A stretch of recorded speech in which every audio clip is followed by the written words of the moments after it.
Mystery of flight 914 37 సంవత్సరాల తర్వాత land అయిన విమానం 1955 జూలై మాయమైపోయి 1992లో ప్రత్యక్షమైన DC-4 విమానం గురించి మీకు తెలుసా? ఇది శాస్త్రానికి మరియు మేధస్సుకు అంత చిక్కని పెద్ద ప్రశ్నగా మారిపోయింది. ఈ వీడియోలో 914 ఫ్లైట్కి సంబంధించిన ఇప్పటి వరకు ఎవరు చెప్పని విషయాలు ఈ వీడియోలో ఎక్స్పోజ్ చేస్తున్నాను. సో ఫ్రెండ్స్, వీడియోని స్కిప్ చేయకుండా చూడండి. లాస్ట్కి మాత్రం చాలా ఇంట్రెస్టింగ్ టాపిక్ ఉంది. సో ఇంకెందుకు ఆలస్యం, ఈ కథ కోసం మరింత వివరంగా తెలుసుకుందాం.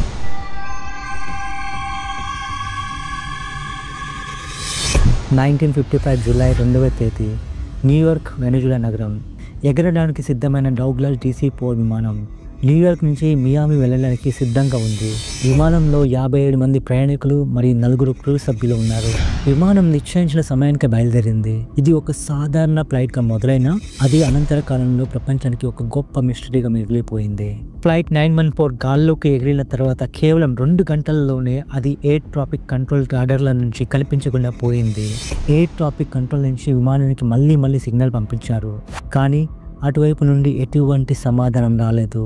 ఆ సమయంలో ఈ విమానాన్ని కనుగొనేందుకు అనేక రకాల గాలింపు చర్యలు చేపట్టారు, కానీ ఎటువంటి ప్రయోజనం లేకుండా అటు గాలిలో ఇటు భూమిపై ఎక్కడ కూడా 914 ఫ్లైట్ అవశేషాలు కనిపించలేదు. చివరికి అధికారులు ఈ ఫ్లైట్ కూలిపోయినట్లు ప్రకటించారు. అయితే ప్రయాణికుల కుటుంబ సభ్యులు మాత్రం ఈ ఫ్లైట్ మళ్ళీ తిరిగి దొరుకుతుందనే ఆశతో ఉన్నారు. 37 సంవత్సరాల తర్వాత సంభవించిన ఘటన సడన్గా 1992లో కారాకాస్ వెనిజులా ఎయిర్ ట్రాఫిక్ కంట్రోల్కి ఒక సందేశం వచ్చింది.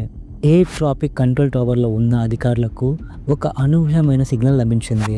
ఇది ఫ్లైట్ 914, మేము మియామి వెళ్తున్నాం, మాకు ల్యాండ్ అవ్వడానికి అనుమతి ఇవ్వండి అని పైలట్ యొక్క వాయిస్ వినిపించింది.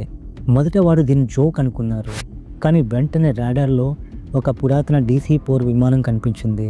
ఇది 1955 జూలై మాయమైపోయిన అదే విమానం అని గుర్తించారు. అధికారులు ఆశ్చర్యంతో ఫీల్ అవుతూ దాని ల్యాండింగ్కి అనుమతి ఇచ్చారు. వారు ఆ విమానం దగ్గరకు వెళ్ళి చూశారు. ఆ విమానం ప్రస్తుత విమానానికి పూర్తిగా విరుద్ధంగా కనిపించింది. ఆ విమానానికి ఎటువంటి నూతన సాంకేతిక పరిజ్ఞానం లేకపోవడం, పైలట్ 1995లో ఉన్నట్లు మాట్లాడడం వారి అనుమానాలను మరింత పెంచింది. అయితే ఇప్పుడు విమానంలో ఉన్న వారి కోసం తెలుసుకుందాం. అధికారులు ముందుగా విమానం తలుపులు తెరవని పైలట్ను కోరగా అతను తెరవడానికి ఇష్టపడలేదు, కానీ తలుపులు తెరుచుకున్నప్పుడు అందులో ఉన్న వారి పరిస్థితి ఆశ్చర్యాన్ని కలిగించింది. ప్రయాణికులు 1955 ఆ సమయంలో ఉన్న విధంగానే ఉన్నారు. వారి వస్త్రాలు, వారి ప్రవర్తన, వారి మాటలు అన్నీ కూడా 1955కి చెందినట్లుగానే ఉన్నాయి. ప్రయాణికులు ఏం జరిగిందో తెలుసుకోలేక భయంతో ఉన్నారు. అధికారులు వారు 1995లో ఉన్నారని చెప్పగానే అందరూ ఒక్కసారిగా అవాక్కయ్యారు. వారికి ఏ విషయం పూర్తిగా అర్థం కావట్లేదు. అయితే కర్కాస్ ఎయిర్ ట్రాఫిక్ కంట్రోల్ అధికారులు విమానం ఎలా మాయమై తిరిగి ప్రత్యక్షమైంది అనే విషయంపై ఆలోచించుకునే లోపే మరోసారి ఓ అసాధారణ సంఘటన జరిగింది. ఆ విమానం తలుపులు సడన్గా మూసిపోయాయి, ఇంజన్లు స్టార్ట్ అయ్యాయి. పైలట్ ఎటువంటి సమాచారం ఇవ్వకుండా తిరిగి ఆ విమానం గాల్లోకి వెళ్లి మాయమైపోయింది. ఆ తర్వాత మళ్ళీ కరాకాస్ ఎయిర్ ట్రాఫిక్ కంట్రోల్ అధికారులు ఆ విమానం కోసం ఎంత వెతికినా ఎయిర్ ట్రాఫిక్ కంట్రోల్ రాడార్ నుంచి ఆ విమానం మాయమైంది. అది ఎక్కడ కనిపించలేదు. ఈ సంఘటన గురించి ఎవరికి సరైన సమాచారం అందలేదు. ఇంతకీ ఇది సత్యమా లేక కల్పన కథనా? ఫ్లైట్ 914 గురించి వచ్చిన కథ ప్రపంచవ్యాప్తంగా సంచలనంగా మారింది. చాలామంది దీన్ని నిజమని నమ్మారు, ఎందుకంటే కొన్ని ఆధారాలు, ప్రాథమిక నివేదికలు దానిని నిజమైన దిశగా చూపించాయి. అయితే శాస్త్రవేత్తలు మాత్రం ఈ కథను పూర్తిగా ఖండించారు. ఇది కేవలం ఒక కల్పన కథని, దీనికి శాస్త్రీయ ఆధారాలు లేవని వారు చెప్పారు.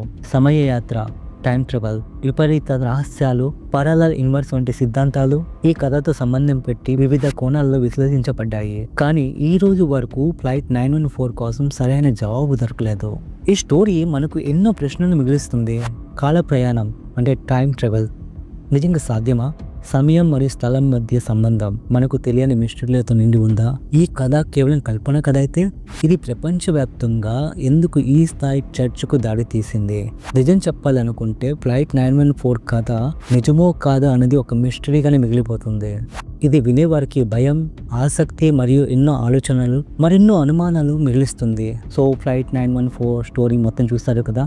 సో ఫ్రెండ్స్, మీరు ఈ స్టోరీపై నిజమా లేదా కల్పన అనే మీ అభిప్రాయాలను కామెంట్లో పంచుకోండి. సో ఫ్రెండ్స్, ఇంతవరకు మీరు ఈ వీడియోని చూసారంటే మీకు ఇలాంటి వీడియోలపై ఆసక్తి మరియు మన ఛానల్పై నమ్మకం ఉందని అర్థమవుతుంది. మీ అభిప్రాయాలు మా ఛానల్ కోసం చాలా విలువైనవి.